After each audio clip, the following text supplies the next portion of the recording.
Good morning. Welcome to Wednesday, June 21st on the Pacific Crest Trail pet-friendly style. If you're new here, my name is Suzanne, the writer and photographer for the blog Barking and Barkers, all about adventuring with dogs. Here's my girl, Chloe Rue, and we are documenting a captain's log of our pet-friendly journey north along the Pacific Crest Trail. So here we are. We're shortly before Crater Lake National Park. You get a good, oh my god, there we go. My phone got wet yesterday and has a mind of its own now. It's just flipping back and forth. There we go. You can enjoy that view. But yeah, we're hiking along today, so we will make it to Crater Lake today. We have gone through so much snow, a blizzard, traversing, rock climbing, mountaineering, all happening yesterday. We took an alternate to the trail, and that was a good decision. We just glissaded down to this trail that reconnects to the PCT and avoided a sketchy mountain pass that normally holds snow until July on a normal year. So this year, I don't even want to know what it looks like. But yeah, it's yesterday was long, but made it to camp. It was dry, so we got all of our wet stuff dried out last night, which is really nice. We have kind of a beautiful ridge that we're going over today, and yeah, we oops, wow, sorry, this video is going to be funny. We get to see Crater Lake today, so that'll be awesome. Get our next resupply package. Excited for that too. I'm hoping there's no potatoes in it because I am really sick of potatoes, and I'm really sick of those little packets of meat that we usually eat for lunch. Blah. But my stomach is feeling pretty upset today, so maybe that's why I'm not feeling like eating those.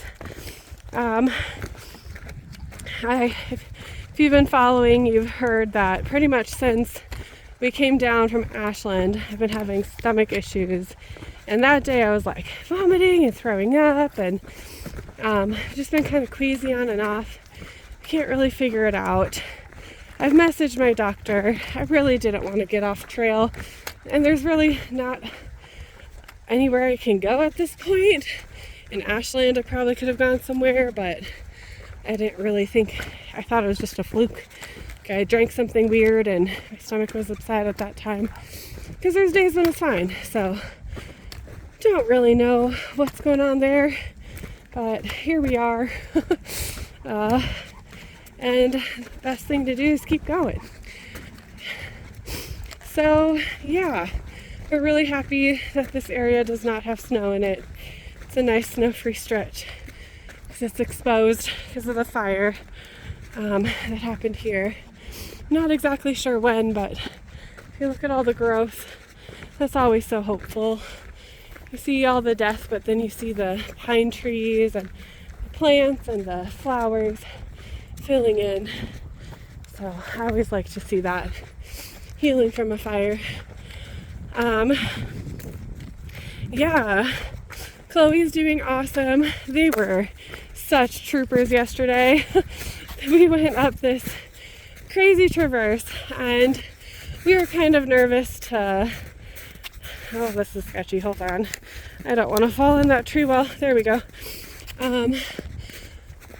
We had this crazy traverse to do, and there was like a rocky area over it, and instead of fighting with the fresh snow that was on top of iced over snow, old snow, we decided just to climb up the rocks.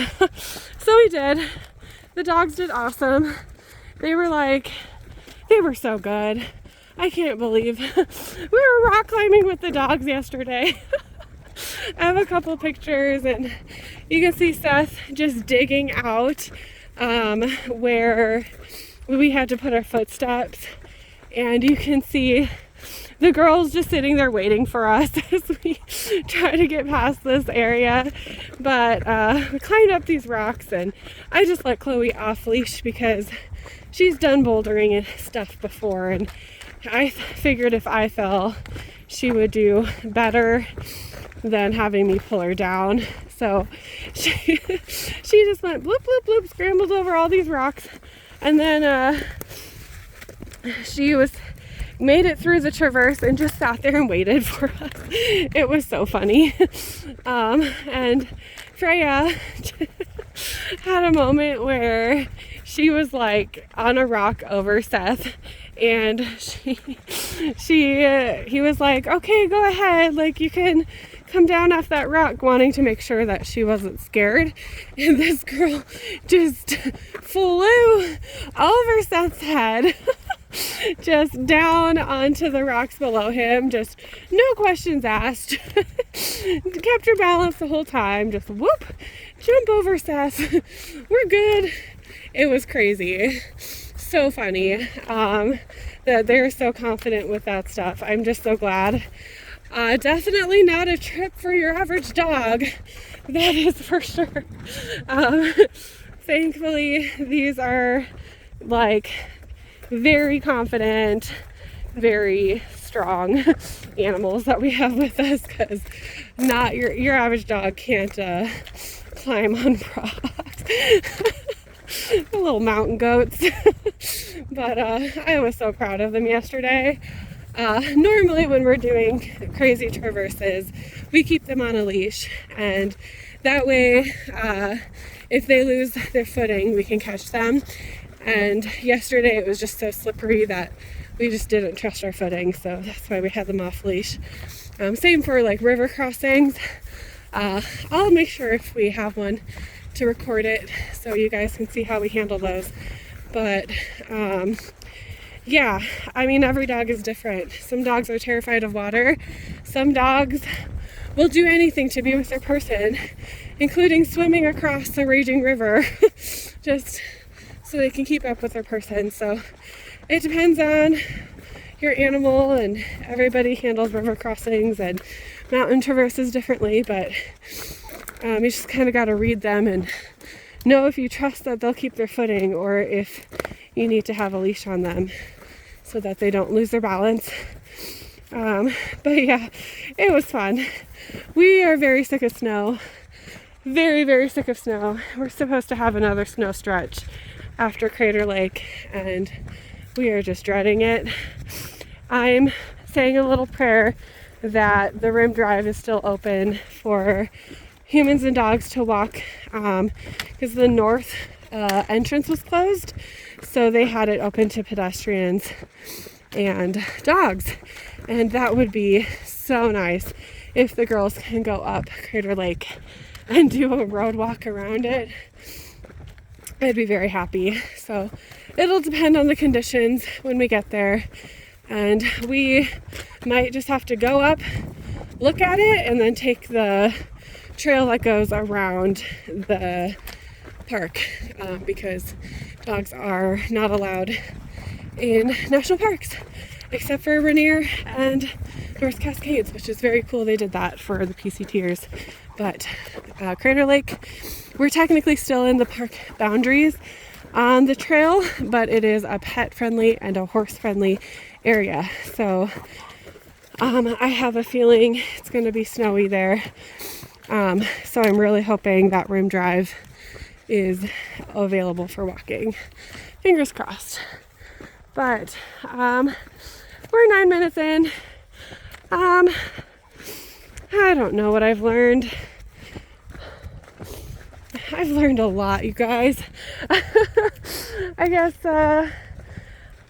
there's just a lot that happens in my mind when I am dreading something or going through a tough time. And I'm very good about giving myself space and doing some self-cares, meditating, breathing, all of that stuff. But I think it doesn't take away how much that the brain goes through on this trail. Like, it's just, not only is it therapeutic, but it's challenging. It is mentally exhausting, and you're just walking. Like, you wouldn't think that it would be so hard, but it really is. I have been really lucky, and it's kind of a weird thing that's been going on with my dreams, where I've just been having extremely vivid dreams on the trail, and most of them, I've only had one nightmare. Most of them have been really good. And even like visiting with people who I've lost in life, and I think that's really cool. So whenever I'm like down or struggling, I get to chat with my grandparents or with my Pastor Brian, all of whom have passed away. And I've grieved their losses, but it's just kind of cool to be able to sit down and talk to them. So kind of a weird thing. I don't know if anybody else has gone through that on a thru hike, but so, you know, hopefully for anyone who has is going through something challenging or struggling with their mind, you know that those people who you've lost and the people who are still with you, they're always there for you. They got your back. We've got people with us this whole trip without us even knowing it, which is very cool. So I guess that's what I've learned is this is challenging, but just as much as there are mental challenges that we're going through, there's also those little reprieves and those little gifts that our mind gives us as we walk. So let me know in the comments or email me if you've ever been on a thru hike and had some vivid dreams, because I want to know if I'm the only one. And it's like every night, so it's been kind of crazy. And I don't take anything like sleep aids. I just meditate usually. We've been playing white noise the last couple nights too, so yeah. And if you like what you're watching, please subscribe. If you have any questions, you can email me. It's barkingandbarkers@gmail.com. And yeah, a couple new blog posts coming out here this week. So I think one posted yesterday. I don't have cell reception, so you guys will be seeing this after it posts actually. And then I have another one going up on Sunday about week 4, so you guys can read all about my stomach issues. But yeah, in the meantime, have happy trails, and we will talk to you soon. Cheers.